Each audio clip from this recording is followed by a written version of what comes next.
newspapers, tell you the headlines, and then get to draw analysis from all these headlines that have captured most attention. My name is Franklin and this is the Polity Thursday edition, this 28th day of August 2025.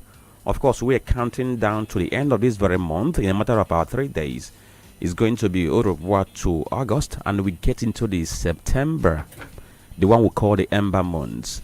I don't know how far you have gone, because if we are in the government sector, of course, you should be thinking about what you have been able to do in the quarters that are coming to an end. But for us here on this very program, we keep on bringing you all these developmental issues, governance issues, and politics, and all of them are geared towards making our country better. And I must tell you that there are a couple of things trending on the Polity, because the President Bola Tinubu has landed in Nigeria after his 3-nation visit, where he went to Japan, went to Saudi Arabia, not Saudi Arabia, went to UAE, and then went to Brazil, where he inked a deal that is going to help our airline operators to have direct flight from Nigeria to Brazil. And then talk about here in Anambra State, where the state government has announced a ban on flamboyant and glamorous graduation parties. If you go to Ondo State, the state has also taken the same direction. So they have joined the list of states who have queued behind Imo State, who was the originator. And then talk about other things happening. The NBA conference is still on. And of course, we still have snippets coming from that very NBA conference. And it talk about the debate or the proposals on what could be done to make 2027 election a better one. And yesterday, former President Goodluck Jonathan was at a platform where he made some recommendations. Of course, we are going to bring those recommendations and see how those proposals can help our system and other things we have on our conversation this very morning. So stay with us, and we are loaded. I'm not alone. Tony Olisa Mbeki is with me. Good morning, Tony. Good morning, Franklin Ebuka. Good morning, Nigerians. Good morning, the good people of Southeast. Good morning, Ndi Anambra. Good morning, Ndi Onitsha Donido. Good morning, everyone. Under the reach of our voice, it's always a pleasure. Good morning, our brothers across the Atlantic, those in United States of America, those in Vietnam, South Africa, Italy, Mexico, Germany, Jerusalem, wherever you are. It's always a pleasure. And we bring a message from this very end.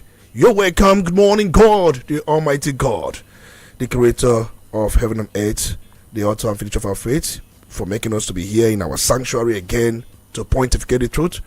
We say good morning to you. It's always a pleasure to be here. Okay, so go to our Facebook page, Udala Radio 104.7 FM. Get on that very page for this very conversation. You can drop your comments at the right time. We're going to acknowledge all those comments there. Don't forget to share the video, and then on our Instagram handle, and then on our YouTube channel, Udala Radio, you can get there and watch these very proceedings as it goes on now. So Tony, before we get to the papers, of course 2 days ago, the Anambra State House of Assembly passed into law the Igbo Apprenticeship Bill, the one we call Igbo Boy, into law. I'm not sure if the governor has signed it, but from what the assembly issued, they're saying that it's going to come into effect by September 10th, 2025. If you look at the law gives legal backing to the Igbo Boy system. It also sets apprenticeship duration to 7 years. It also requires basic education for apprentices, and then establishes a commission to register apprentices and resolve disputes. I know that we had Honorable Kichku on this very platform, but not this very one, on this radio, where he talked about that very bill when they were preparing for the public hearing. And I was aware that during the public hearing, market leaders, traders were invited for them to make input. In fact, I even made input through one of the market leaders into that very bill. Now it's been passed, and they are saying it's going to bring a revolution into the Igbo Boy system. Some analysts are saying that it's a bold step to modernize and protect the legendary Igbo wealth creation model. But there are some persons who think that the bill has some lacunas or shortcomings, but in the end, its beauty and potential lie in the effective implementation when it is assented by the governor. Tony. I think we were invited, everybody was invited during the passage of the bill. The the Igbo apprenticeship system, as it is being called. So we know that the law, just like you said, will take effect on September 10, 2025. And we know very well that there was a joint effort by the House Committee on Trade, Commerce and Industry and Committee on Judiciary and Justice that made their input in the passing of the bill. But we also have to look at the key provisions of that very bill. The apprenticeship law is no more bill. It's now law. Why is now law is the fact that I think it seems that the governor has assented to it. And the Anambra State will be the first in the entire Southeast region to regulate the traditional Igbo boy system and also promote entrepreneurship, employment, and economic development in the state.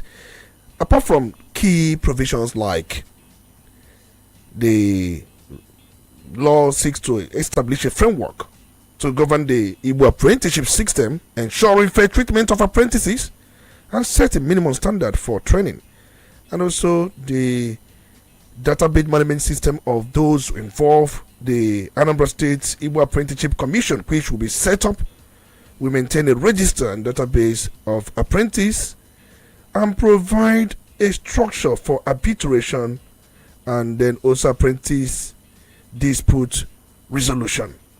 And also duration and qualification, which you have mentioned, which they peg the duration to a period not exceeding 7 years. And you also talk about another provision, key provision, rights and the responsibility. And the bill also outlines rights and responsibility for both mentors and also apprentices, promoting a balanced relationship. But these are some of the things we have known so far. But one can also look at the said shortcomings. Because if you look at it, you find out that there are people who have reservation about the whole thing. Some believe, do you try to regulate what is already working? Yes, it could not be 100%. But for the fact that it works above 70 or 80%, I thought that where government would come in would be situations where they support those who may have served out this duration. What will be the government contribution? I don't know if the bill also outlines what government will contribute to help those. From the look of things, we are told that it's also part of the bill, that government wants to support those who persist through apprenticeship. Let me say this. Igbo boy is, for me, part of formal education. I don't want to call it education that is not formal. People don't even know that it is education on its own. If you go to school, you are trained both in learning and character. Come back to Igbo boy, you also trained in learning and character. The same thing. But one is more practical. Because a typical Igbo boy, as we call it, is not only goes to the market and just for the market's sake. He comes back home and everything about home training. He does a lot of things for the master, for the family, and also for the madam. And where they integrate, he'll be taught. Some of them know how to cook. They cook very well. I trust this conversation. Anybody who passed through this system, many of them can cook very well. And many of them, when it comes to being, I don't know, issue of neatness, issue of exchanges, correspondence, so many things. But it may not come in form of writing, documentation, being taught at the classroom, but there are so many similarities. So for me, there are issues that people have reservation.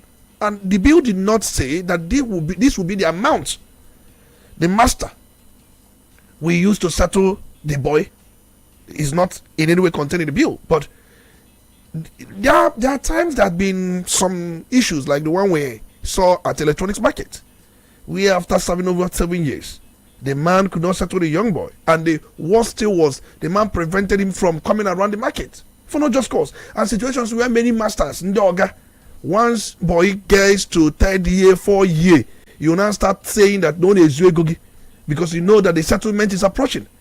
So the moment, in fact, the bill also contains, or the law, let's put it this way, situations where the one boy, for whatever reason, stole the master's money, and there is evidence to support that, and at the end of his service there will be balance. The man will say how much you want to settle him. If the one boy has stolen more than required for the settlement, it means that the one boy may balance the man. It is contained in the law. We are even at the service, one boy may balance the master. There are many one boy that will be serving the master. They will be building houses, they will make an investment. Why serving the oga? So the law also says situation where such arises, the one boy will be the one to balance the master after every deductions must have been made. So for me, it is a good development, but I know it may not really be perfect. The bill may not be perfect. There are some lacuna, just as you mentioned, and then it could be up for review. You review laws to meet.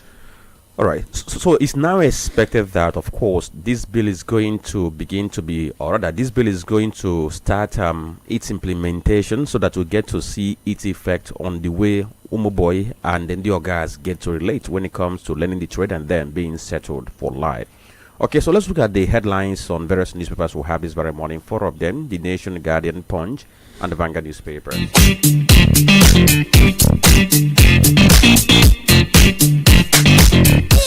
So we begin with the headlines on the Nation newspaper. The banner headline says 2027, why Jonathan won't run.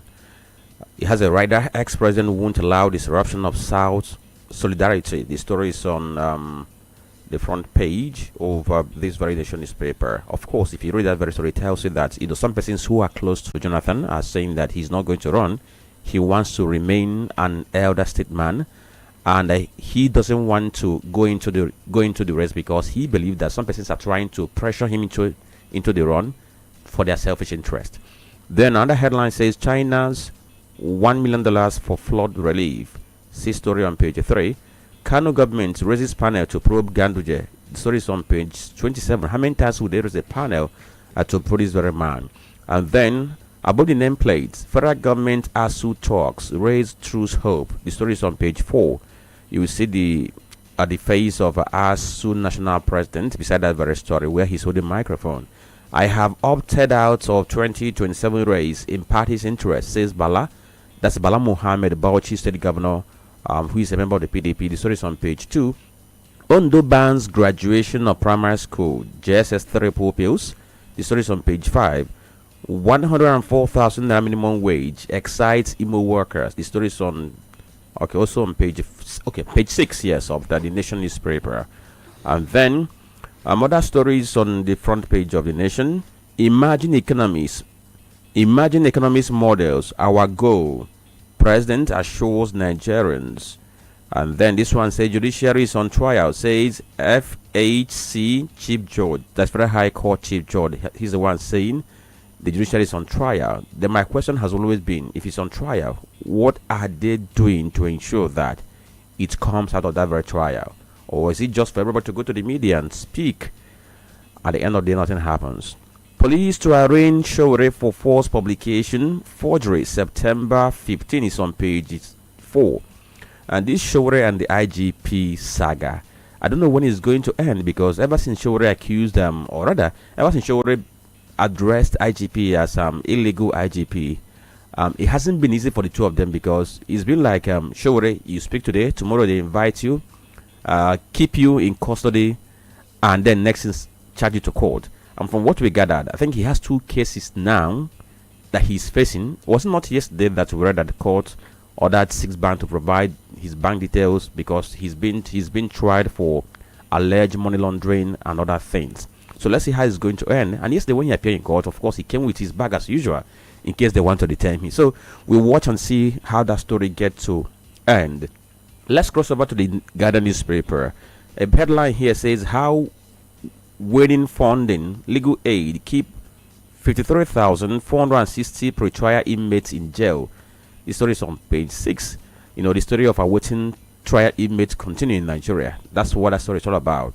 And you look at this very story, allow some moves to resolve ASU crisis as FG meets union today. It's on page 3 of the Guardian newspaper. Tinubu justifies bitter pills of reform, Lord citizens' patience. It's on page 3. Are we actually patient or we're just enduring? That's the question. And then this one says, Ondo. Okay, it says Ondo joins states banning graduation ceremonies in nursery, junior secondary schools. The story is on page 7 of the Guardian newspaper. Falano, executively Sule tax lawyers on socio-economic rights, Electoral Act. It's on page 4. Like I said initially, that the NBA conference is still ongoing in Enugu. And somebody joked yesterday that if that person who tells you that he's a lawyer is not in Enugu, that he's only a house agent. All right, I didn't say that. Somebody said it. And then this one says Igbo leaders demand Biden MOU for 2027 support as ABGA backs Tinubu. The story is on page 6. This one says tariff hike cuts 2.4 million off internet amid soaring data consumption. The story is on page 4. And the story was written with the face of the Minister of Communication, Boston. And this one says Ganduje faces fresh probe over alleged sale of public properties on page 29 of Ghana newspaper. And the final headline we have to take here says Oshun at 34. Adeleke scores administration high once against dirty politics. The story is on page 5.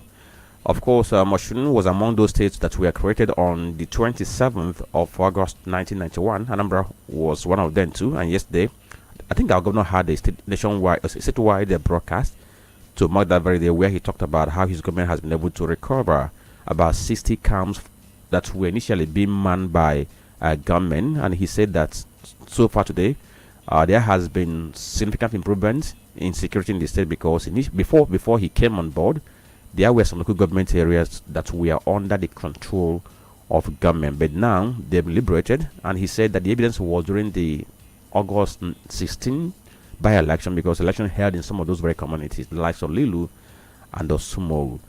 Okay, so let's get to the next newspaper, which is Vanguard newspaper. The banner headline says 2027 presidency, zoning causes rumpus. PDP intensifies move to Wu Jonathan. Okay, intensifies move to Wu Jonathan. The headline we read on the other paper is saying Jonathan is not interested. He doesn't want to be used as a pawn in the hands of politicians. There are riders to this very story. Ex-president still consulting sources. PDP zoning decision won't stand. Olawebu Hashim, this Hashim is contesting for the presidency. He has an ambition. In fact, already he has a team working towards his ambition. And this one says zoning presidency to South, not to glorify Wike PDP. And then the final rider says it's sacrifice for unity, Bala Muhammad. We go to above the nameplate of Vanguard newspaper. Capital market surge proves investor confidence in Nigeria's reforms. Tinubu, stories on page 19. Jonathan slams defection, seeks electoral reforms. Is on page 9. FGS meets today, allows her leads push to resolve issues. The story is on page 9. Uzodinma raises minimum wage to 104,000. Imo workers jubilate. Stories on page 11. And then 762 Nigerians killed by kidnappers in 1 year. Report. It has a writer. Presidency, NSA, police headquarters, NCTC keep mum. The story is on page 8. SBI intelligence Kushada reported yesterday, and the figure is staggering.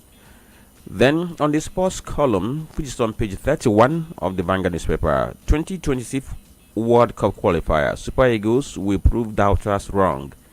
Chell, he better talk on the pitch other than talking on the press. And then this one says 2027 our presidential ticket open despite endorsing Tinubu APC. So what card is APC playing saying that it's still open, that they're not going to print only one nomination form.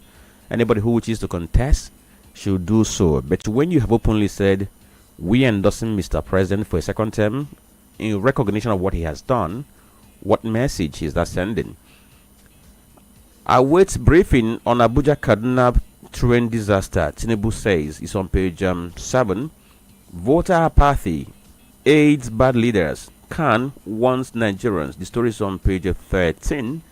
And these are the stories on the front page of the Vanguard newspaper. We are going to look at the headlines on the last paper we have this very morning, which is Punch. Stay with us.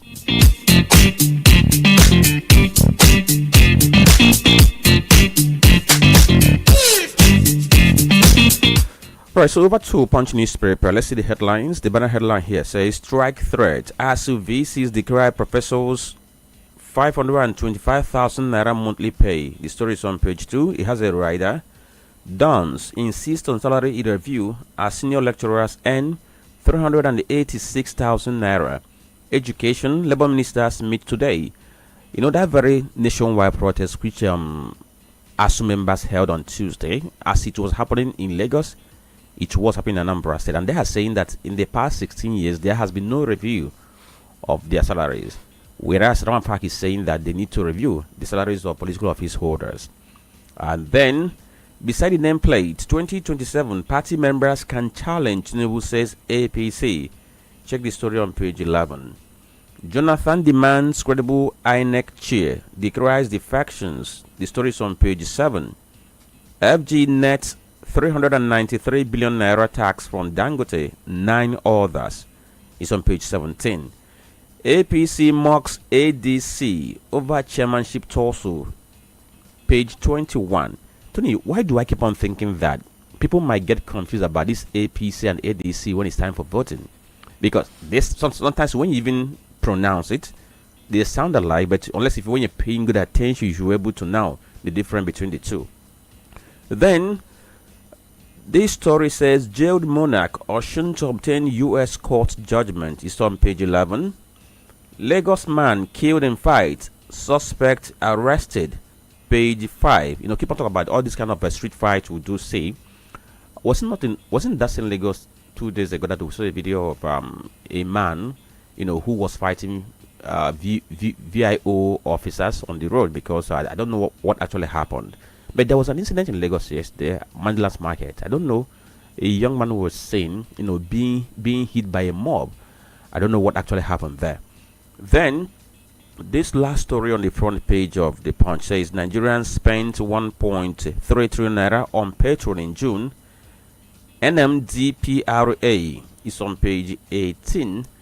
And these are the headlines I have this very morning. Stay with us right back.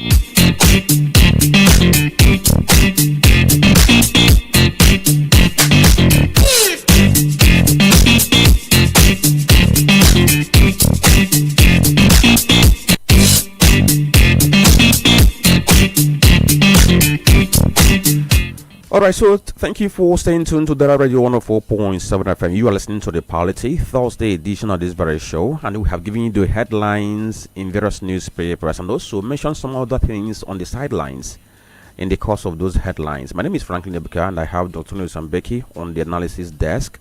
And we have to begin with, let's begin with what happened in Lagos, which I mentioned that we saw two videos on the internet. One was the one that happened at Mandela's Market, where we saw somebody being clubbed by a mob. And I was wondering what actually happened. But from the video I watched, I wasn't able to decipher what the man actually did that led to that kind of incident. And people who shared the video were calling for the police to intervene in that very matter. So, Tony, do you have the story of what happened there yesterday? In fact, what happened yesterday was at Balogun Market. It was on Tuesday. Tuesday was Mandela's. You know, when videos fly, we do, confuse ourselves with the two. There was an incident on Tuesday and there was incident on Wednesday. So the incident on Tuesday was somewhere around Mandela's Market.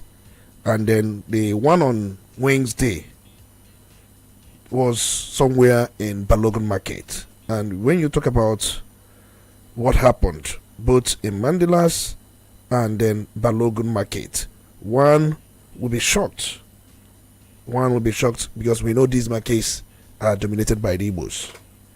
No doubt. And from different accounts, though we have conflicting accounts, there is no doubt.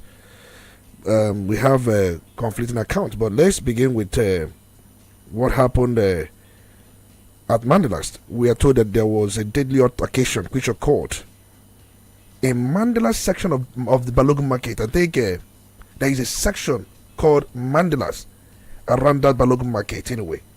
But we are told there was a dispute between two traders. And the name of these two traders, we have one, Ebuka Adendo. Your namesake. No, you were able to distinguish it. Ebuka Adendo.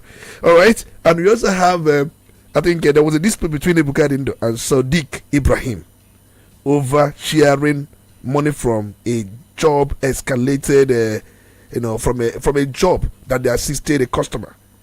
And we are also told that Ebuka Adendo, allegedly, there had been this confusion who start each other first, but we'll leave it at that point because there are conflicting stories. We are there from this account. This account is saying that Ebuka allegedly stabbed Sadiq Ibrahim to death, and in the chaos, Adendo also stabbed himself and became unconscious. The incident then sparked panic, with shops closing as an angry mob attempted to lynch the suspects.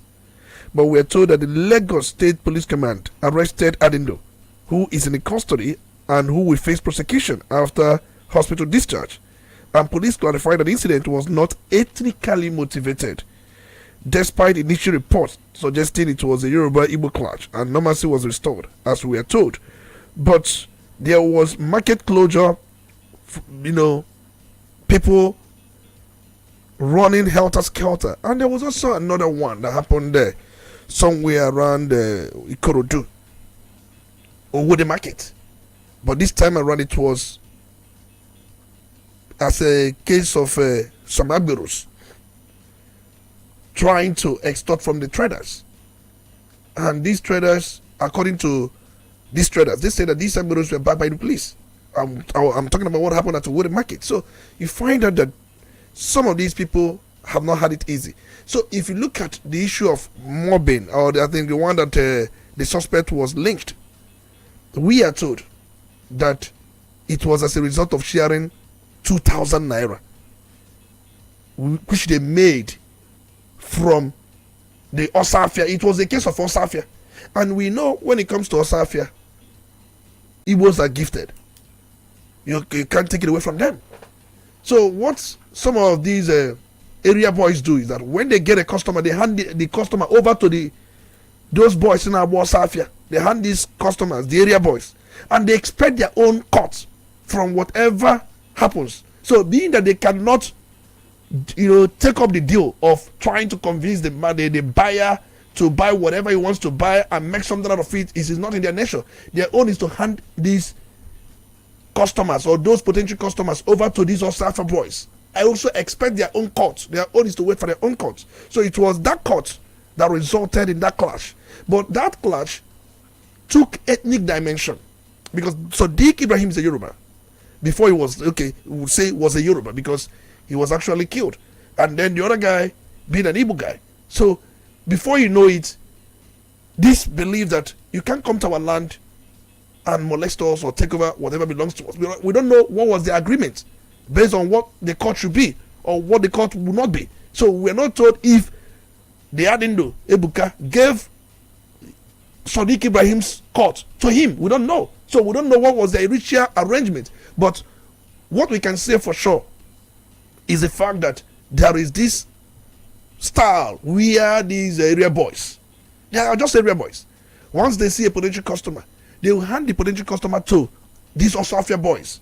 These Osafia boys, they don't have shops, but they can take you to anybody who has shop and ensure you get whatever from that very shop, and they will even pretend that they own the shop. That's how they do the Osafia. So at this point in time, I think it's important that people who do this kind of business, of course, get to have agreement before starting this very business, because it's good for people to understand themselves. Let's say if I bring you a customer, if you're able to make sales, if you're able to get the person to buy whatever product it is, we should be able to share the proceeds, let's say 40, 60 or 37, so that By the time you are not sharing the proceeds, of course, nobody is going to claim injustice at that point in time. Because I don't know why whenever something of that nature happens in Lagos, that it always has this very ethnic coloration. But like you said, we hope the police will be able to rein on that situation so that nothing gets to escalate. And that is just like you said, we will not pretend that the issue has not been happening. If you look at different markets in Lagos, Alaba International Market, which is the largest electronics market in Nigeria, predominantly controlled by Igbos. There was a time such incidents happened there. Are you going to talk about Ladipo Market, known for auto spare parts? There was a time the same issue happened around that place. You can talk about Computer Village, Trade Fair, Oyimbo Market. There are so many of these markets. There are about 60 something in number that Igbos control. But the point remains that many of them feel insecure. They believe most times that whatever they do in the market takes ethnic dimension, and they are not protected by the government. And you can't imagine when somebody, for whatever disagreement he had with either his Yoruba brother, before you know it, they will target their shops. Because the idea of closing shops was because they knew that the next target will be their shops, where their shops will be looted. So I'm just trying to let you know, if you want me to give you that, I'll give you that and time where there was any small fracas, the next target will be to loot the shops. That is one thing government must take a strong stance. Two persons can have disagreement, but let it not escalate to looting people's shop for no just reason. Okay, so let's now switch gears and come back to Anambra State, where Anambra State government has joined list of state governments that have banned glamorous and unnecessary graduation parties. Now, for the case of Anambra is actually talking about that they want to save parents from extortions that happen in schools in the name of graduation parties. And yesterday, there was this very opening ceremony of a 3-day conference for proprietors of private schools in Oka, Anambra State. Now, people who were invited for that very conference were proprietors from Oka, Agwat, and Nnewi. And during that very conference, the Commissioner for Education, Professor Ngozi Chukwumute, she said that the state is now banning flamboyant, glamorous, and unnecessary graduation. Now, take note, the state wasn't specific about the classes where it is acceptable for you to do this. What it says is saying you can have your graduation, but it shouldn't be flamboyant, it shouldn't be unnecessary, and it shouldn't be glamorous. Now we now go to Ondo State, which also took the same action yesterday. Ondo is saying that it has banned graduation ceremonies for nursery school pupils and junior secondary school JSS students, describing the practice as unnecessary, exploitative, and a needless financial burden on parents.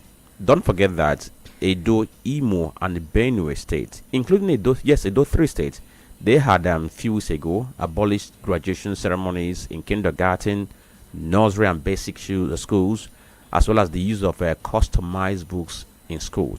If you look at Edo, Imo, Benue, they were specific. Likewise, Ondo, they said this practice of whereby somebody uses a textbook and a sibling cannot reuse it, or every term that is a new textbook is going to end. But that number has a different slant. Now let's talk about what you think about the approach of a number of state government. What do you make of it? Do you think that it's a bandwagon effect that is playing out now? I think we have to be very, very, specific here. When you say banning, is it as a matter of policy or as a matter of comment during a ceremony? From what you reeled out, for me, it was an afterthought. During a ceremony, the Commissioner for Education, comes out to say that Anambra State will not tolerate or will not allow flamboyant graduation or glamorous one, and it's not a policy. So, it's not a policy, and this is vague. It's vague. It's not a policy. It's not a policy. When you talk about banning as a policy, this is when government officially issues a directive backed by law, circular, or whatever regulation. In the case of Ondo, we saw the State Ministry of Education publishing guidelines outlawing graduation parties in school. That becomes a policy ban. A policy is enforceable Schools or students that disobey may face sanctions. Historically, Nigeria has used policy bans to curb social practices. I remember the ban on student unionism in some universities in the 80s, the ban on Okada riders in Lagos, or even bans on cultism in schools. In such cases, the government moves beyond advice into enforceable rules. So, if you talk about ban as a statement made during a ceremony, it becomes an advice. So it's not enforceable. Anambra government should go back to the drawing board. That is what it is. Work out a regulation or raise a memo or directive so that it becomes clear what is actually happening. We saw banning as a policy coming from Imo State, and we saw the one coming from Ondo State. They made a categorical statement. And we know very well, I have said it, I think when it was Imo State, when they did this, I came here and said what they did for me was in order. Remember, historically, school graduation parties, they call it sign out or after or graduation parties. There is a one in the university they call sign out, which Unizik has also banned. That means you are leaving a certain stage to move to the next stage. Unizik has banned that sign out stuff. I don't know, during our own time. Many universities are going that very way because it has become violent. And then it has become so ostentatious that definitely. I saw one video where a girl rented an open roof vehicle, rented a band, and was driving to the school making noise in the name of sign out. That is just the problem. This is disturbing. It's troubling. And we didn't meet these things when we were in school. We never met them. They wear white polo and people will be signing anywhere. And there are times you sign, you drop money. These days, you sign, you don't sign for free. So it's a way monetization of monetizing everything and exploiting from the unsuspecting members of the public. So it is a malady. It is an anomaly. It is lugubrious. Just like I said earlier on, we don't copy well. I remember during those days in the United States of America, during their high schools, sign outs, it was a symbol of trying to convey a memory that, yes, we were once here. It was something that started in the United States of America, but we went and copied wrongly, as usual. Now, Tony, let's look at it because from what we have seen so far, the very first day we discussed this, we said we are looking at other states to see how they are going to react. Exactly. And now they are reacting. We have seen like about 5 states who have done this. And in our own case, Anambra, like we said, in comparison to that state, our own is vague. That's the first point. Now, we have talked about this, saying that it's going to help parents who have been under pressure to be able to meet up with the demands of these various schools when it's time for this very graduation. And I know that this very policy resonated well with many people. Now, if you look at the reactions we have seen, take for instance, stakeholders in the education sector, they have said that this is the right thing to do. The National Parent Teachers Association of Nigeria, they're also saying is the right thing to do. Then talk about non-government organizations, they have all praised the Edo, Benue, Ondo, and Imo State for going this very way by banning graduation parties for nursery and junior secondary schools in a bid to reduce the financial burden on parents and then get to promote stability in the education system. But there's one association that is asking government to think twice. I'm talking about National Association of Proprietors of Private Schools in Nigeria, the one we know as NAPS Nigeria. Now they are saying that these very graduation parties, that they are symbolic and somehow they add to psychological value to the child. Now, I listened to the national president of that very association where he's saying that these graduation ceremonies, at the early years of a child, they go beyond being mere social events. According to him, they hold this symbolic and psychological value for the child, the parents, and the school community. Now, according to him, for the child, they reinforce a sense of achievement, boost confidence, and nurture the motivation to aspire to higher levels. And for the parents, such events provide a moment to celebrate milestones in their child's education journey. And then for schools, they help to foster a culture of recognition, encouragement, and motivation. This is the argument that has been advanced by this national chairman of a NAPS in the person of Chief Yomi Otubela. Now, what I want us to look at is this, because I've seen an argument somewhere on social media where somebody is saying that what government could do is to find a way to tell schools that if you want to do your graduation, you have the liberty, but don't mandate parents and pupils to pay. If you want to pay, it becomes optional. If you want to pay, you pay. If you don't want to pay, nobody gets to punish you. Nobody gets to force you to become part of it. This is the argument somebody advanced. And he's saying that what government should have done is to just bring up a regulation that will help to reduce the pressure other than an outright ban. I think there are many ways schools exploit from parents. I'm going to come back to that, but let's go back to what the association was actually saying. He was actually speaking about symbolism, just trying to create a memory, lasting memory in this case, something that will be unforgettable, and so many things he said. But I want to ask him, just simple question: how does spending tens of thousands on a one-day party reflect academic symbolism? We are talking about the money involved. Does that ceremony build character in children, or simply teach them that success must be flaunted with extravagance? That's, for me, that's what it takes. That whatever success you record in life, flaunt it by being flamboyant, flaunt it by being extravagant. It makes no meaning. For me, I know that true symbolism lies in celebrating resilience, hard work, and excellence, but not in a way they go about it. I'm aware that schools extort parents through these graduation levies. They make it compulsory, and it becomes payment for end of the year passing out ceremonies. Look at nursery, pre-nursery, primary, secondary, and they will buy gowns, they will buy caps, they will buy cakes, they will rent horse and entertainment. So where would the money come from?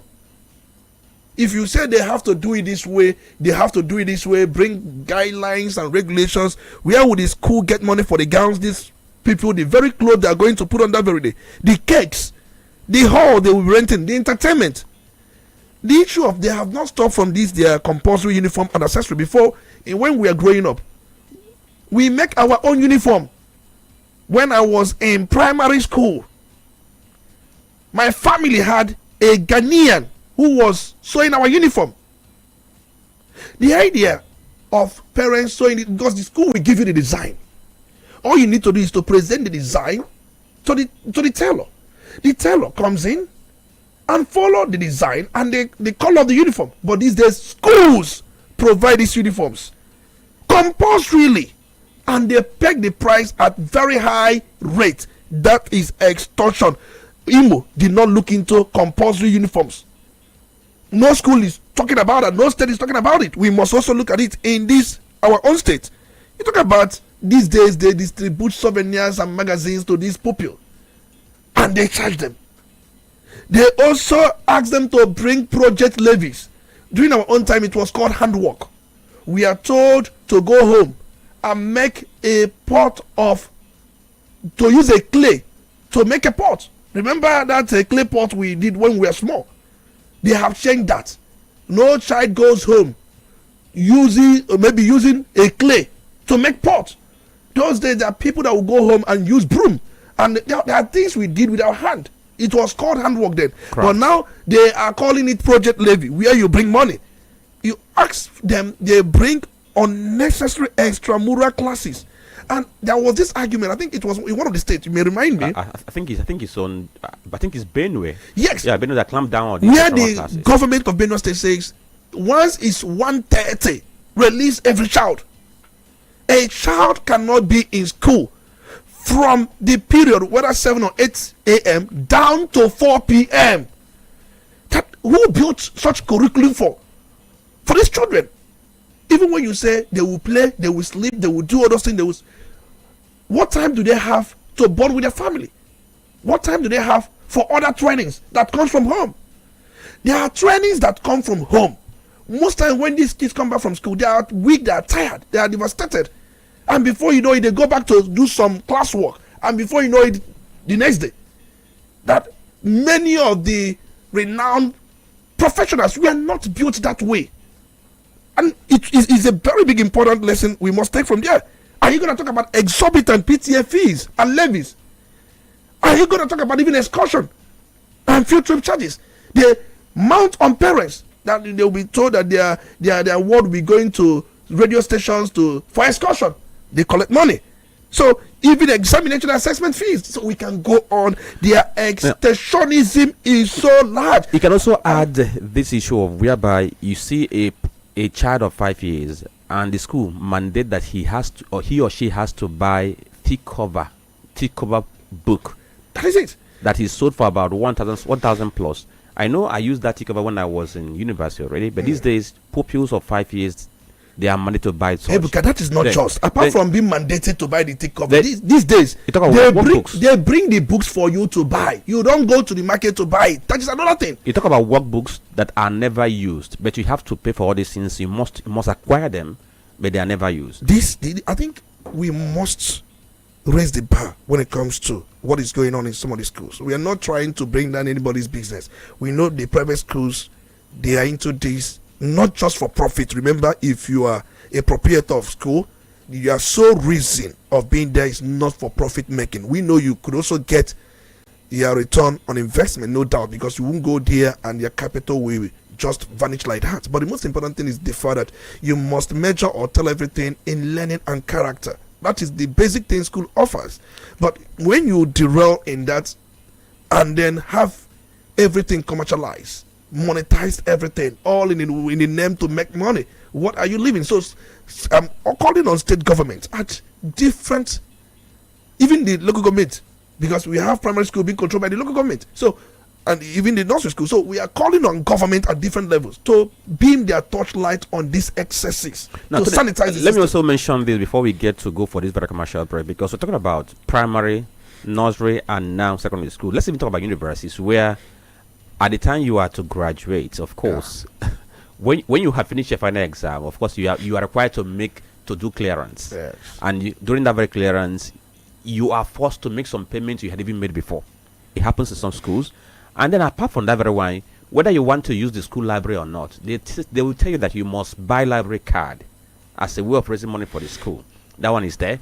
Then you talk about where you have graduated, and then school bills gives you this bill of how much you are going to spend for you to get this thing they call convocation gown, whether you are available or not. You pay for alumnus, you pay for certificates. Whereas if you go to some climes, at the point of graduation, they have mailed the certificate to you without any payments. So why are we like this? If eventually at my graduation I'm required to pay for certificates, then what is the essence of going to school if it's not to get that certificate? It's very, very disturbing. Just like you said, some schools are doing it, some universities are not doing it. But we must look around and ask, why are these things happening? Could it be because of the poor pay? Especially when you talk about public schools or public universities, it could be because the professors or some lecturers or non-academic staff are paid poorly and they find ways or means to add up to whatever they are being paid, or probably the administration, they are looking for money to do one project or the other, but must these things be levied on poor students? Okay. It's a very big question, and we must abolish all these non-existent fees. Especially when you don't use anything, you'll be forced to pay for it. Why? There are things that will be optional. During my own time, during the matriculation ceremony, I didn't buy any gun. My mates were doing matriculation. I was there. The most important thing was to take the oath. It was not a must. I didn't take pictures. So I don't know for those who are also doing whatever they're doing for. I know people, Nigerians, they like to flaunt things, especially during this period we have social media.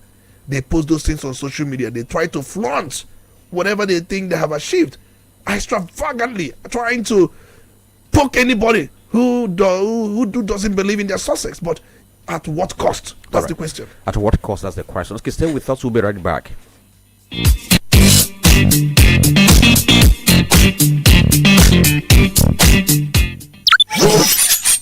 Radio 104.7 FM. Seriously authentic.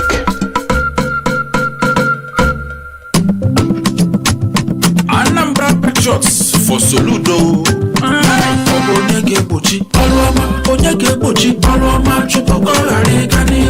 APGA APGA Ndanambra ga kwano ntio. ekwekwele ka ewere unu wee kpuchie ọrụ ọma Chukwunna Chichas Soludo wee na-arụ na Anambra steeti. Unu makwa na anyụkọ mamịrị ọnụ ọkpụ ụfụfụ. Ngwa bịakọtanụ n'igwe ka anyị kwado nwanne anyị nwoke bụ Chukwuma Chichas Soludo. Unu afụghị ihe niile ọ na-eme na mbara dị iche iche site na Anambra North, South to Central. Na-ekwu okporo ụzọ niile nke ọrụgo, na-ekwu ụlọ akwụkwọ nke ọ na-emepe, na-ekwu hospital nke ọrụgo. Unu afụgonụ ka ụmụ nwaanyị anyị si wee na-amụ nwa n'udo free of charge. Ụmụ akwụkwọ wee na-agụ akwụkwọ n'efu. Ihe a niile ya na ihe ndị ọzọ ka Chukwuma Chichas Soludo na-eme na Anambra steeti. A na-ekwusi maka New Government House nke kwuru okwu ya kemgbe 1991, ya bụ 34 years na ya na Soludo arụgharịghị ya. Kedu maka New Solution Fund City? Nwanne m Soludo nọ n'ọrụ. Ndị Anambra ọrụ ọma ama nkwụkwọ agụ bịanụ n'igwe ka anyị kwado nwanne anyị nwoke bụ Chukwuma Chichas Soludo. Anambra Patriots for Soludo.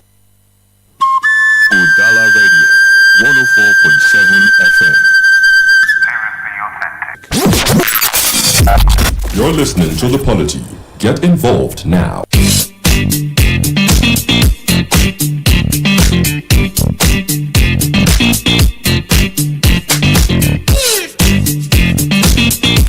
All right, thank you for staying tuned to the Radio 104.7 FM. You are listening to the Polity. It's now 9 minutes past 10 a.m. My name is Franklin Lebeka, and I have Dr. Olisa Mbeki with me this very morning.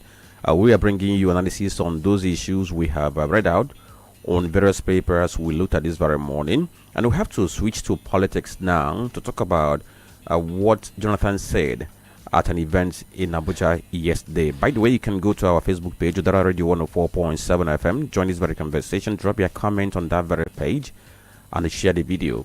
So yesterday, Jonathan made a statement, though he wasn't there personally, but somebody delivered his speech on his behalf. Now, at that very forum, former President Goodluck Jonathan called for urgent reforms in Nigeria's electoral system, focusing primarily on the process of appointing the INEC National Electoral Commission chairman and the rising trend of political defections. Speaking at the National Action Plan for Electoral Reform Dialogue, organized by the Abuja School of Social and Political Thought, Jonathan, represented by the Executive Director of the Goodluck Jonathan Foundation, Annie Yono, acknowledged progress since the return to democratic rule in 1999, but highlighted persistent flaws in the electoral system. Now, I just want to go straight to what he proposed, because he's saying that there should be a review of the process for the appointment of INEC chairman, and he recommended that there should be an independent panel composed of representatives from the judiciary, civil society, academia, trade unions, and the professional bodies. And he's saying that they should handle screening and the nomination of these very persons. According to him, credible elections rest heavily on the neutrality and the competence of the electoral body, because we know that so many Nigerians have questioned this. So this is one recommendation he has made when it comes to the appointment of INEC chairman. Then on the other issue of political defections, he also criticized this very increasing practice of cross-carpeting, where elected officials leave their party for no good reason and then jump into another one, not because there's any crisis as the law provides. And he's making a recommendation, and that recommendation is this, which I'm going to read out before we now get to this very question. He said that that there should be, okay, he said if we're going to remedy this situation, that we should consider the establishment of an independent office of the registrar of political parties, and is going to be charged with regulating party operations, promoting internal democracy, and enforcing party discipline. Look at this. He explained that such registrar would have the authority to declare the seat of any defective vacant. He noted that similar systems have worked in Kenya and Malawi, affirming the principle that the electoral mandate belongs to the people and not to individual ambition. So let's look at the provisions or the recommendations he has made and see the feasibility, whether they can work or not, Tony. Jonathan was in power for 5 good years, and he had the ample time to effect some of these proposals he is bringing on board. Did he do that? Most politicians, when they had the opportunity to effect necessary change that would bring a situation where credibility will be maybe taken too high ahead of any form of malpractice or irregularity, as the case may be. I've listened to Obasanjo. If you listen to Obasanjo will bring his own proposals now. These leaders, they were once there. But they were so much concerned about winning the next election. Jonathan convened 2014 confab. He knew very well there would be election in 2015.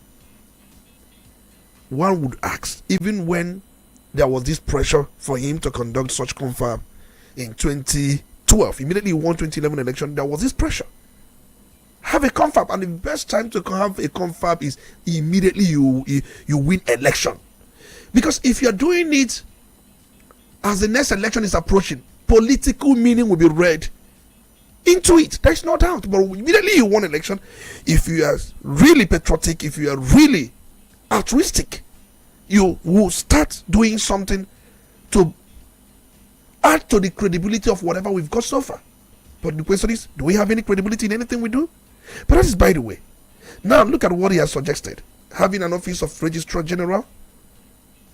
Whenever there is defection, you don't need the speaker, you don't need the Senate President, you don't need the Speaker of the State House of Assembly to pronounce the seat vacant. The Registrar General pronounces that vacant. Then coming to appointment of the INEC chairman, there will be screening which will be done independently. He made these proposals. But for me, if you bring all these things, he has said, Nigeria has a way of circumventing it. They will find a way to jump and pass it. Because this country, what reigns so much is jump and pass. Yesterday, when we were making analysis, though there was no time, when we were talking about Mr. President's visit to Brazil, and I was curious to ask, apart from signing bilateral agreements, MOU, about 5 of them in area of agriculture, education, science, aviation, and some other things, we are told we have had many MOUs. In fact, if we go to where we dump MOU, there are many of them. None of them is alive. And no government, most times, who have brought these MOUs has given them life. But that is a story for another day. Look at what Brazil, look at what they do. Can we copy it? I think if we copy what Brazil do, especially when it comes to this issue of election, it will come close to sanitizing the audience table. Yet, it's against what Jonathan is proposing. The Registrar General, who appoints him? He did not answer that question. We have had the issue of recruitment being a problem here in this country, because he who pays the piper, he takes the tune. If I point you into any role, and where your function will also affect my office, it's expected you will dance to my tune. We keep seeing these problems without even looking for ways, and also mustering the political will to get the problem solved. And let me go back to what Brazil, what are they doing? Every election is not supervised by a particular set of people. There will be judges. Yes, I know our judges, some will say they are corrupt. Some will say that many of our judges are compromised. But the beauty of what Brazil does is the fact that nobody makes the appointments. There will be secret balloting amongst them. Not the Supreme Court, the Chief Justice makes such appointment, because he could also be biased. He could have family and friends who are in a particular political party he would like to favor. If he does the appointment is not done by anybody.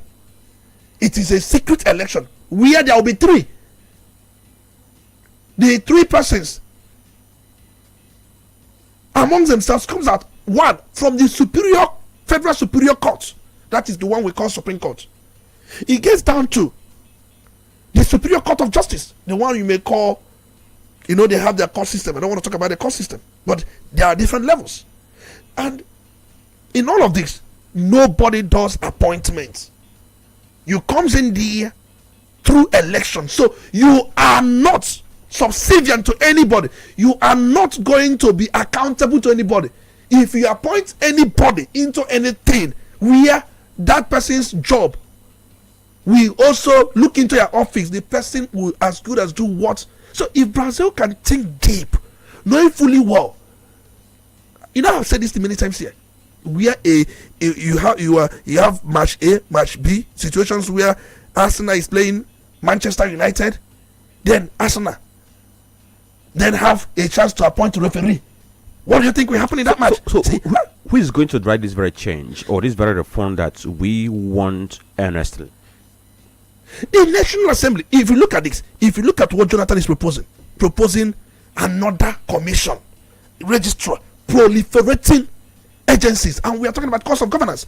But in the way Brazil is doing it, we are going to use what we have.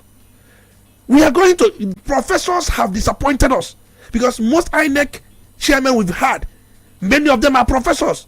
Gubadia, Jaga, I've had Maurice Iwu. They are all professors, academic professors. They have disappointed big time. The most important thing now, we can turn to judges. We know that nobody appoints anybody amongst them. There will be election amongst them, and that election, because the idea is there would not be, and not somebody who every election has his own superintendent. Like, not if these people after this election, for this general election, next year they will serve for the next year election. People will compromise them knowing fully well they are going to be there. As election is approaching, nobody knows who will superintend. There will be this calculation: who have they done the election? When are they? In fact, the commission will release a timetable, which is normal. But as for who will superintend, who will conduct, these people will conduct secret election amongst them, and that is one. And the persons that superintend this election will not superintend the next election, because that will be, see, if we do it this way, the idea is not to give anybody advantage, or not even to proliferate any more agency to preserve our custom. That is what Brazil. That is why if you look at the president and under the saver, he's accountable to the people. Because people voted him. There is transparency. And let me tell you something. Brazil does electronic voting. Electronic voting. Can't we borrow that electronic voting? And we don't have issues of this glitch here, that glitch there. We don't have it. Transmission of results is done electronically. So there are things we can take on from this Mr. President visit to Brazil. All right. So we can say that the ideas are all there in the open, but the question is the will there to get all these things done? So let's get to the next issue on board, which is about ASU and federal government. Of course, we talked about the ASU going on nationwide protest on Tuesday. In fact, it will happen simultaneously, and all of them were saying the same thing. For the past 16 years, we've been on the same salary scale. Since 2009, when we had an agreement with federal government, federal government has been, crawling like a snail when it comes to implementation. They said some of the issues have been implemented halfway, while many of them have remained there. And they are threatening that if federal government fails to do anything, they are going to go on strike. Now, today, we learned that the Minister of Education is going to lead other government officials for them to meet ASU, for them to begin to talk about how they are going to resolve this very issue so that it doesn't escalate into strike. We understand that this very person, the Minister of Labour and reps of National Salaries, Incomes and the Wages Commission, they are going to join in this very meeting. Likewise, the Solicitor General of Nigeria, they are going to join to meet ASU. And what they are going to look at is they want to examine how they will finally implement that renegotiated 2009 federal government ASU agreement and other later reports produced in the most round of negotiation. Don't forget that this very ASU agreement, it has been looked into by different committees. There's one Anne Briggs, I think Anne Briggs committee, and so many others. But at the end of the day, they bring up recommendations and they have not been resolved. So the way things are panning out, would you say that federal government is trying to be proactive in dealing with this issue to avoid us going on another strike? I think federal government has brought a number of policies to ensure that ASU will not go back to what they are known for anyway. Remember this issue of the government, the central government, which I prefer to call them by that name instead of federal government, which I've said many times that when you talk about federal government, the three tiers are together. But when you talk about the executive arm, is better, they're best addressed as the central government. So I'm aware that this issue between them has been Nigeria's longest running labor standoff, there's no doubt. And what many forget is the fact that the major ASU strike dates back to 1988 under President Ibrahim Babangida, when the union was proscribed for the first time after demanding university autonomy, fair wages, and since then ASU strikes have cost Nigerian students an estimated 4 academic years lost between 1999 down to 2022. In fact, the hidden fact, this Alausa push recalls the early 1990s when Lagos-based intellectuals and unionists used Alausa and Yaba as coordination hubs during pro-democracy struggles. So the location is not just geographical, it carries historical weight as a base of radical negotiation. Having said that, remember the federal government mapped out this loan support program for the ASU, which they rejected. They called it a kind of, I think, a poison chalice. I think that's the word they use for it. Yeah, they said they prefer to have their money and use their money the way they want than to go and get credit and then they won't have money to repay the credit. The funny thing about that is that there is a cap for what you could be given, not situations whereby you have it all. But the loan scheme, I think the central government, they called it Tertiary Institution Staff Support Fund. I think that's the name they gave it, which for me they aimed at helping both academic and non-academic personnel, but they have called it a poisonous chalice. You want to serve them and they will not take it. They want to use their money the way they want to use it. All they're asking for is for you to look into certain demands. And then if you look at it, when a senior lecturer gets 300 and then is it 84,000 or thereabouts? I think 384,000. Who is a senior lecturer? By ranking, by the time you become a graduate assistant, from graduate assistant to, lecturer 1, lecturer 2. I don't know if there is anything like lecturer 3. From lecturer 3, you go into to senior lecturer. From being senior lecturer, you become associate professor. From being associate professor, you becomes professor. I think that's the ranking system anyway, in a shortened version. So, but the point remains that when you are a senior lecturer, you earn such amount of money, and that amount of money encompasses both every allowance anyway. So you find yourself to this cesspool where you commit all manner of fraud, because if you are in such situation, what can that amount do for you within a month where you have family? Would that take care of school fees or feeding or transportation? What will it take care of as a family man if you are a senior lecturer? What's the need that you are being addressed as a senior lecturer in a university when you can make up to 400,000 in a month with the vast knowledge researches you've made, and many of them have PhD, doctorate? Yes. So it is a very, very troubling situation. For me, the Revenue Mobilization Allocation and Fiscal Commission be in a hurry to review the salaries of political class, and they are not looking this way. This is pure hypocrisy. Now, because another area that we are not looking at is that what is happening in the university has a way of affecting the quality of lecturers we have. Yeah. Now, was it not 2 days ago that a former VC of a UNILAG was saying that first-class graduate that they employ into the system to help in education of others, that out of 300 and something, they have, I think he said they have about 40 something who are still left in the institution, that others had left because the working condition wasn't favorable to them in any way, and they had left. Now, if you look at the issue since 2009, I mean, the demands of ASU in that agreement of 2009 between ASU and federal government, one, is based on a couple of things. They have issue of release of outstanding third-party deductions such as check-off dues and cooperative contributions, funding for revitalization of universities, proliferation of universities by the federal and state governments. I think government is already working on this very one. Then they have issue of a release of unpaid salaries of staff on sabbatical, also part-time and adjunct appointments, release of withheld 3.5 month salaries of over the 2022 strike and other things. And I mentioned some other committees that have come in, the name is Brice and Co., whereby they had to renegotiate it. I think that's at 2021, but nothing has happened. So do we have?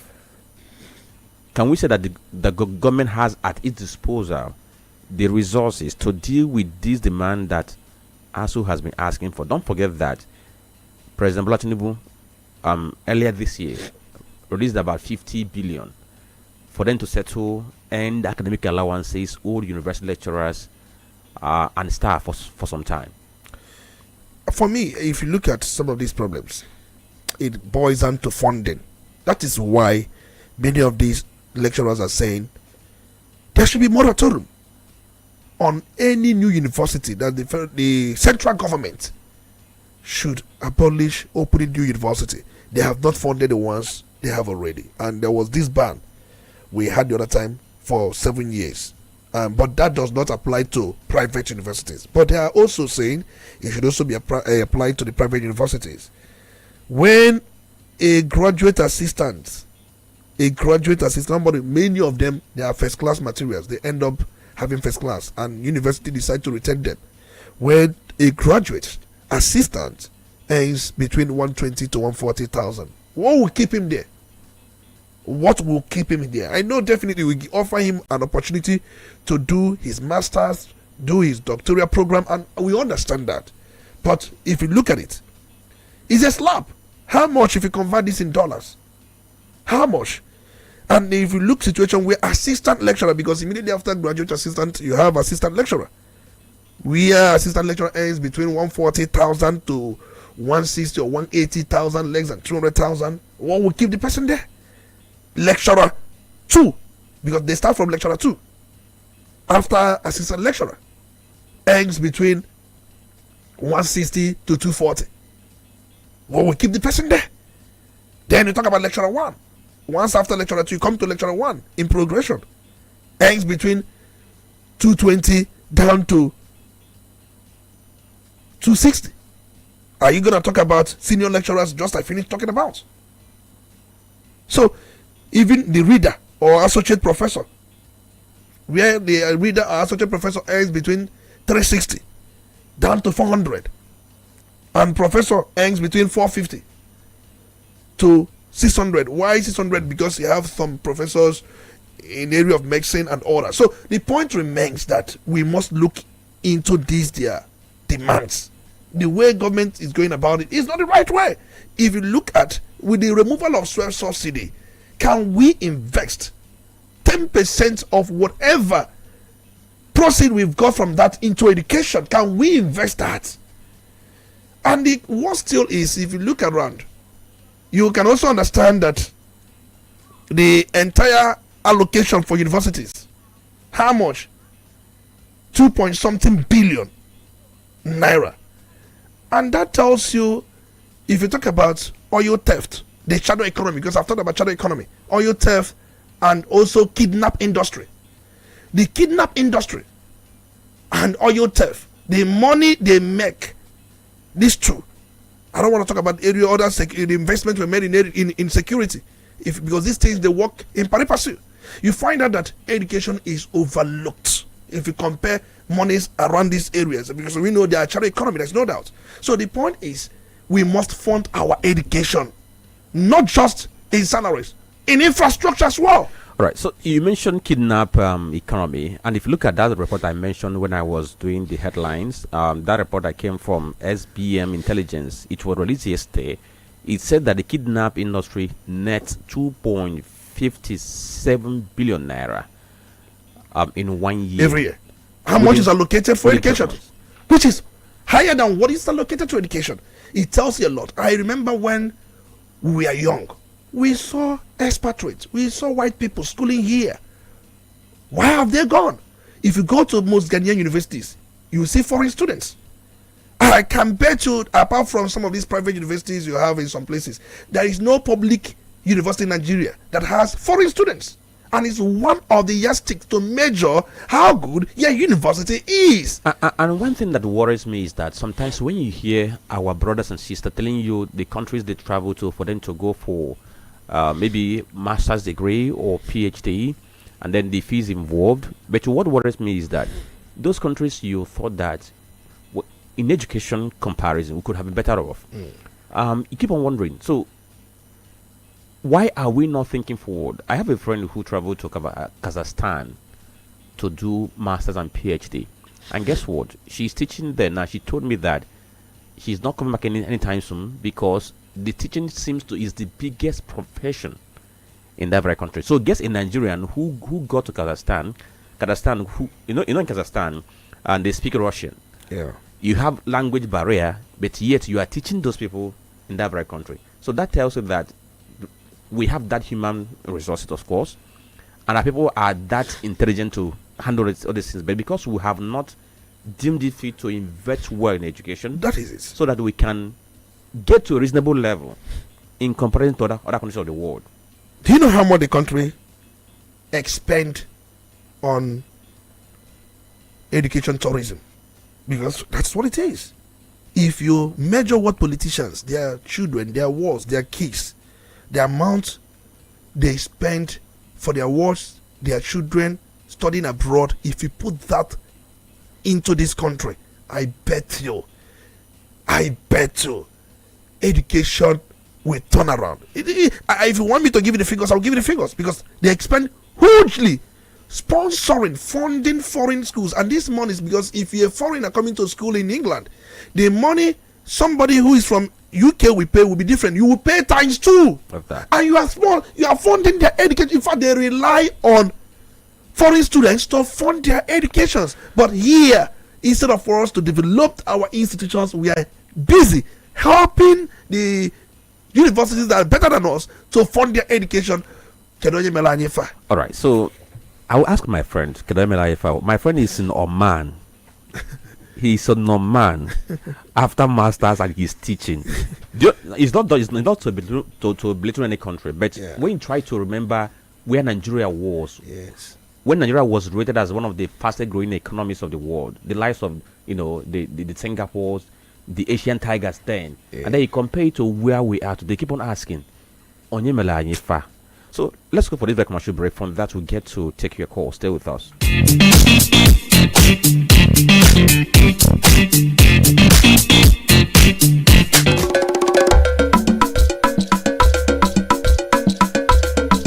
Udala Radio 104.7 FM. Seriously authentic.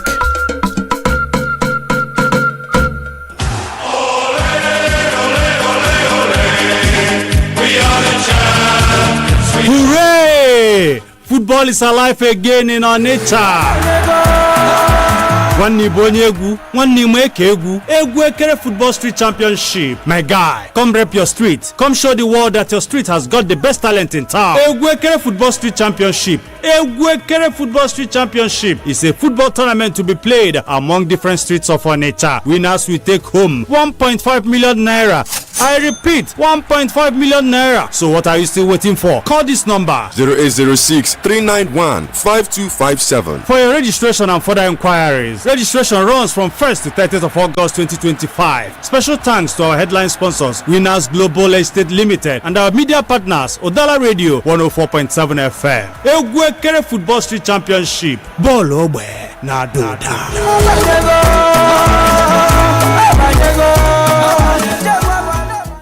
Quality bread, Wendy's bread, for your family breakfast. Wendy's bread, I'll pack it on the Tozialo. Wendy's bread, Mama, Papa, they like Wendy's bread, that kitchen and do. Wendy's bread, even children, they like Wendy's bread, Wendy's bread, Ninta. Wendy's bread, get it better, tasty, we go sweet your belly. Wendy's bread, Wendy's your bachchama. Wendy's bread, champion. Wendy's bread, your tasty bread. You can contact us on our official address, Second Business Park, Enugu Road, GRA, beside Misha, Anambra State. We also have another branch at St. Michael Plaza at Tandy Road. Also contact us on 070-1149-1571. Wendy's bread, your tasty bread. Wendy's bread. Udala Radio 104.7 FM. Seriously authentic. You're listening to The Polity. Get involved now.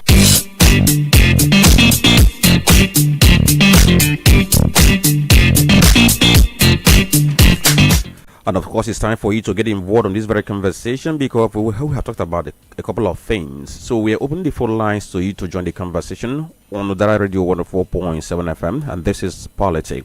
0803-221-6973 or 0803-827-6694. Don't forget that you have 2 minutes to make your contribution. Hello, good morning. Hello? Good morning. Good morning. My friend, where's my lady? Good morning. Dr. Olisa Mbeki. I'm struggling to open the other door so I can move apart from the radio. My name is Odazwe. Now, education. That's my area of specialty, apart from my profession proper. Do you know how much Nigeria spends? Ghana. I was in Ghana for quite some time. Ghana. How much Nigeria spends in Ghana to Ghanaian government on education money, hard currency, and yet there is no university in Nigeria except a few of them like this one in Ekiti and one other area that can measure up to a standard university in Ghana. I wasn't there for. I was watching them as a motivational talker, and it was good because they were just smarting from the war going on there between the northern and southern Sudan. We all know that, and they came and see some of us here to come and help them bring up the youth. I know how much they were paying us a salary until some Islamic fundamentalists from Nigeria started telling them that we might come in with Biafran indoctrination. Yes.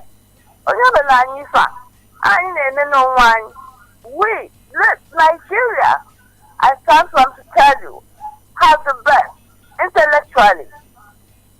You can take it to the bank.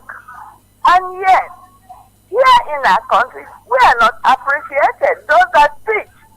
Look at this ASO and this medical association. Sometimes I begin to think of the conspiracy by the new elite that we got in our country, fighting against those people that know they have brains, they are eggheads. They can teach. They taught them. And when they get there, they forget them. They put them away. They don't want these people to remind them of how dull they were in their education. That is our problem. Complex.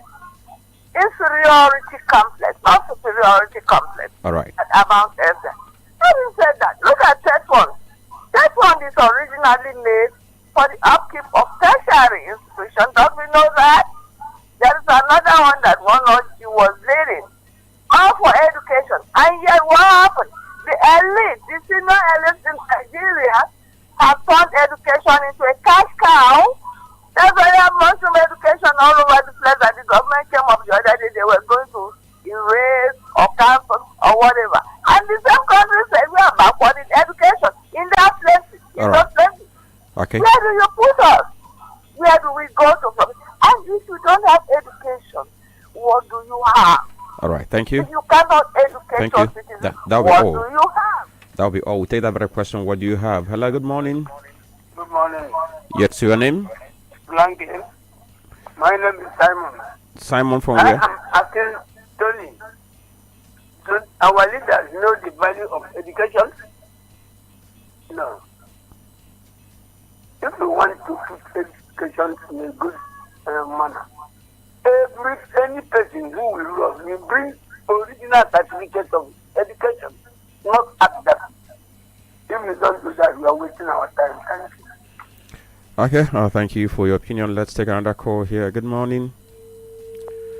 Okay, don't forget the phone lines are there for you to make your contributions. 0803-221-6973 or 0803-827-6694. Good morning. My name is Comrade Walter, and I'm calling you from Onitsha. Comrade, go on. Thank you very much. During analysis, Olisa Mbeki said, why can't we allocate 10% of the free subsidy, the accruals from free subsidy removal to education? And I said, no, we cannot allocate such humongous amount of money to education. Or don't you want the convoy, the convoy of our beloved president to be longer than River Nile? Don't you want the office of the First Lady to be funded with over 2 billion naira for vehicle? Or don't you want the official residence of the Vice President to be renovated with 21 billion? What about the International Conference Center that was built with about 300 million naira, being renovated with 39 billion? Don't you want the Almighty Wike to reap the fruits of his labor? So that is the problem. We know all these things, And for the fact that the children of the politicians keep going to school abroad, don't expect any change. Let us be realistic here. As long as the politicians go to abroad for education, go to abroad for their children's education, don't expect any change. Okay? So that's the truth about the whole thing. Then on the advice made by the Jonathan, somebody have shed more light on it. But I can tell Jonathan to go and regret or go and tell us what happened to Justice Uwe's reform. Justice Uwe's report on electoral reform. Jonathan should go and tell us what happened to that report that was submitted during his regime. All right. Thank you. It's not about, Thank you. when you live. Thank you. Good morning. Okay, please don't forget that you have 2 minutes for you to make your contributions, and we have discussed a variety of issues. The proposal made by Jonathan when you talk about electoral reform, what happened in Lagos, we talked about it. We also talked about ASU strike and other things like the ban on flamboyant graduation ceremony in Anambra State and Ondo State. Good morning. Hello, good morning. Yeah, thank you for coming on board. Yeah, this is Pandit from a blog. Go on. It's concerning us. The only problem I have with them, they have having this problem with federal government 2009. But the moment the election comes, the government will still go into us and pick them as electoral officer from local government to state to federal government. They will still come there, whether they're doing good or wrong. They will still produce all these leaders. Tomorrow they will be having conflict with them. Two people can help us. The moment they call them up in that election, let them start them and make sure the right people, whoever they won the election, go into that place. So that when they are negotiating with the good people. But these people will use them, whether crook or hook, in any way, and wait to the government and go there, begin to root and abandon them. So please, I want them to help us in that way. Thank you. All right. Thank you for joining. Hello, good morning. Okay, so I don't know why calls on one of the lines, why most calls coming from that line have been dropping. Hello, good morning. Good morning, your name? Michael the Great, your voice is very, very faint. Can you hear me loud and clear? Better. All right. Let me talk about the extravagant spending in some of the schools in Anambra State that the commissioner has said something about it. I really want to know the area you mentioned that spending extravagant is not good because people say the commissioner for education made it very clear that he banned graduation from primary school to secondary school. Two are graduating out of preschool from Gabagis and secondary school SS3. But here it's not mentioned. The school can be nothing whatever they like. So I think what he said has no basis. He come out and say that this area or let us follow the truth what the Imo State Commissioner of Education say that we have banned graduation because I think she should follow suit because parents are lamenting bitterly. In fact, the Edo State government have done it, and the Anambra State is not different. We should copy and do the same so that parents should be able to train their children in schools because this is or graduation. It is too much. It is hilarious. Good morning. Okay. Good morning, Michael the Great. Hello, good morning. Back more. from Ndewi. Gone Badmos. Good. Let me sound it very clear. It's not all about budgeting. Because Tony talk about budgeting more money in education. No, it's not all about budgeting. There is corruption there. If you don't treat it, if you like, budget trillions of naira in Nigerian education, it's not going to work. So that corruption, that problem is what we are going to remove. And even if the money we are budgeting for education right now is not that bad, compared to what Ghana and other countries are budgeting, even Liberia. So it's not budgeting money. Do you have the data comparison? I don't have it. And even that I have it, I could have quoted it. So what I'm saying is this: it's not budgeting money in education or the one we budgeted in military during Buhari regime. What is the result? Nothing. So it's not allowed budgeting.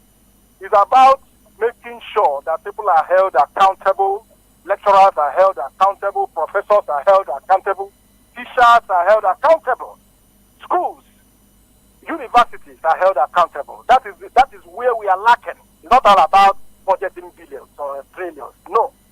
So Nigerians don't have a system where lecturers and school teachers and those that are left to handle school system are held accountable. They are doing whatever they want.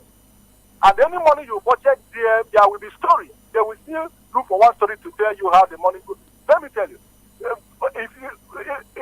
the same soup, somebody use 1 million to cook, somebody will still use 1,000 to cook it.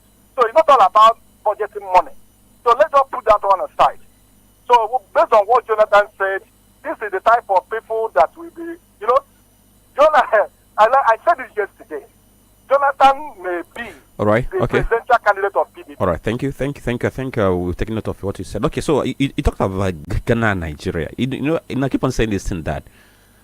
You are free to drive your point, but I prefer fact. If you look at our 2025 budget, Nigeria budgeted 7.5% of the budget to education. Sorry, 7.3% to education in 2025. If you compare it to Ghana budgeted 14.something%. That's what Ghana budgeted, 14.something%. But two of them are below the 20% recommendation by UNESCO. Let me take this very call before we get to the Facebook page. Hello, good morning. All right. Hello, good morning. Good morning, Frank. Yes, your name? This is Shako. I'm calling you from Obo. Shako from Obo. My old friend. Age is gone. Well, I'm following you guys. Now, anywhere you go for this life, I'm going to follow you. Thank you.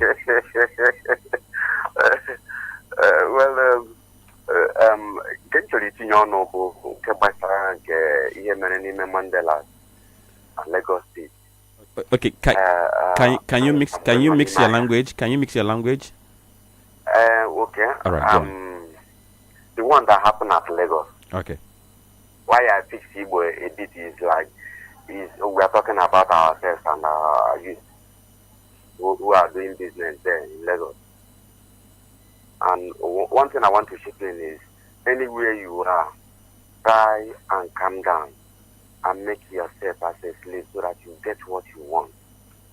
And sometimes when you attack somebody here at Anambra, it might affect people doing business at Lagos. That is the major problem. I was in Idumota when all these things are happening, and spare parts now go to spare and build 98. So, and even those Balogu come up and came, and we people who establish into business, nobody would like to carry business and go and dump where you don't make anything. Okay. We have to bend down. Most times, if something happens, they say Yoruba die. But affect all the market, all these Alaye boys, and what they are targeting is your shop to break it down and steal everything. And why I'm saying this is, I was passing at Newu yesterday and I saw 3 guys beating one Okaraga because they are doing action. Then you wipe that person because you see him as a stranger. You wipe him and he came down to talk to you. You round him and beat him, even knock one of his teeth. Is that after all we are doing here? That's the same thing. That person is telling you, remember that your people live at my place, so That is one of those things. Remember that your people live at my place. Now, another person will go now and paste the thing he doesn't know. All right. So we have to respect ourselves. Thank you very much. Okay, so he's saying that actions have a way of having ripples effect. On our Facebook page, Dr. Mrs. Molebera from our says, our strike is the only language government understands. Let debate go on. Why can't government keep faith with the agreement it reached with ASU? Why can't this ASU issue be tackled once and for all? Why toying with the education and glorious destinies of our children and the succeeding ones? Why politicizing the education of our children?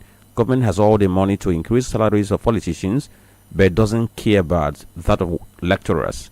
So worrisome. Then, this one is from Chukwu de Joshua. He says our former president, Goodluck Jonathan, doesn't have right to contest again. According to 1999 Constitution of the Federal Republic of Nigeria, as amended Section 137, Subsection 3. But I will equally want our speaker to do justice to this. I saw this on Nation newspaper this very morning. I quickly went to the 1999 Constitution, and nothing like that. Nothing like that is there, unless there was amendment. If it's in the proposal, there was amendment in 2018. I'm Yes. gonna come back to that. Don't Okay. worry. There was amendment in 2018. I'll answer that. Then Ekegonas Madeke says government going against underage graduation is a welcome development. Maazinwo Riechi Kwadoro Osinachi says concerning the issue of graduation is quite disturbing. To me, I buy the idea of government giving directives to school management or teachers, giving soft landing to parents. Rather, it should be totally banned from school system. Even school management mandates pupils to buy exercise and textbooks and other writing materials from their school, not from the market, in which they sell at a very high rate. Okay, so he says he's a printer and he has seen a lot. Oh, thank you, Maze, for doing this. I won't be able to finish every part of your message because we're trying to accommodate others. Master Ope says the Cyber Crimes Act of 2025 has been passed into law by the National Assembly under Senate President Godswill Akpabio, effective across Nigeria. This law outlines several key offenses and penalties to regulate digital activities. Offenses are unauthorized access, tampering with data, disclosure of critical information, publishing fake news, etc. We should educate our families because ignorance of the law is not an excuse. He posted from Onitsha. Tino BS and Joshua Dawson, thank you for following. So Tony, issue raised, I think we should quickly address it and then get to leave this morning. There was an amendment in Constitutional Amendment in 2018, and it was assented into law, where if somebody who deputizes for someone, a principal, like it could be deputy governor, it could be vice president, steps in to complete the term of his principal, the person will have only just one more term to serve. Is there in the Constitution. You know, I think one of the national televisions raised it as a topic last night, and they were talking about it, but they were going round all about it. But I felt if I were in that very program, I would have given a big insight. But the truth remains, Jonathan is not binded by that law, but Ondo Governor Lucky Ayeditowa is binded. What is the reason? Is it because he was sworn in? No, laws are not retrogressive in nature. They don't take a retrogressive action in nature. They take the law, once it's passed, it begins from the moment it was passed, like EFCC law. You can't bring somebody who had done something before the passage of EFCC law and then use EFCC law or the EFCC Act, to prosecute the person. So the laws or acts of the parliament, they don't take retrogressive effect. So Jonathan had, in the eyes of that law, Jonathan has just one more term. But because that law or the act has been passed, when that of the deputy governor of Ondo State came in to complete the term of his principal and went on to have a term, so he won't come back again because he's binded by that act. So, but Jonathan is not binded because the time he had done his own, that law has not come into effect, and that law cannot treat what happened before it. So, law cannot, or any law or act, cannot go back to treat what had happened before it. No. So, Jonathan is not binded by that. All so, right. I think I've explained that. So, somebody raised another issue on I think corruption and all that. See, just like you responded, if you compare these countries, they have a better budget in education than us. Ghana has. Even Kenya has. South Africa. These countries have better budget. And when you talk about budget, we are talking about both recurrent and the capital. In the area of capital, you may talk about corruption. But recurrent, improving someone's salary, is not corruption. I don't see how corruption comes into improving the salary of somebody. But when it comes to capital expenditure, where projects will be executed, now you can talk about corruption. And I agree to an extent that most administrators, university administrators, vice chancellor, registrar, many of them are corrupt. Once they see these funds, they try to divert it into public use. Into private use. We know that one. But there are ways we can curb this corruption.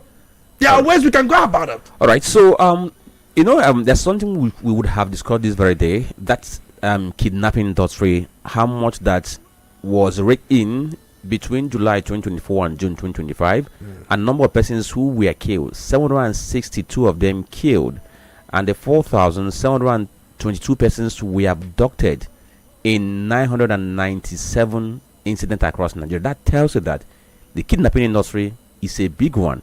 So maybe subsequent programs we're going to bring it up and talk about it. And also, when we are, maybe let me say this, maybe there's no time. When a lecturer, an average lecturer in Nigeria earns about $450 in a month, and then you have the Ghanaian counterpart and South African counterpart and Kenyan counterpart earning something more than $1,000. I'm using US dollar. So if you look at the difference, would you go and teach in Ghana? Would you go and teach? But I know when we talk about the purchasing power parity in those countries, we can factor those things. But it tells you we are lecturers, they are just beggars. I will best describe our lecturers as beggars. That's what the country has made them to be. Many of them have even going to Uganda to go and teach. And most times they will beg their students to give them food. Bring Gary, bring this, bring that. Is that the kind of school system we want? All right. So thank you every one of you for joining us today on this very program. Tomorrow we are going to be here at the same time for another edition of this very program. Don't forget you can watch a repeat broadcast of this very program from 12 a.m. and then stay tuned for the rest of our program for the day. My name is Franklin and Ebuka. Good morning. Do we are many people, different tribes, different tongues, we're united in our strength. For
Ngwagolibe, Ngoliba, Udala Majago, Ngwagente, Udala FM, Amaga, Udala Majago, na 104.7 corner of your Udala Majago, current affairs is best entertainment in Napoli, Udala Majago, 104.7 kind of Udala Majago, let's go see, the Udala Majago, 104.7 kind of Udala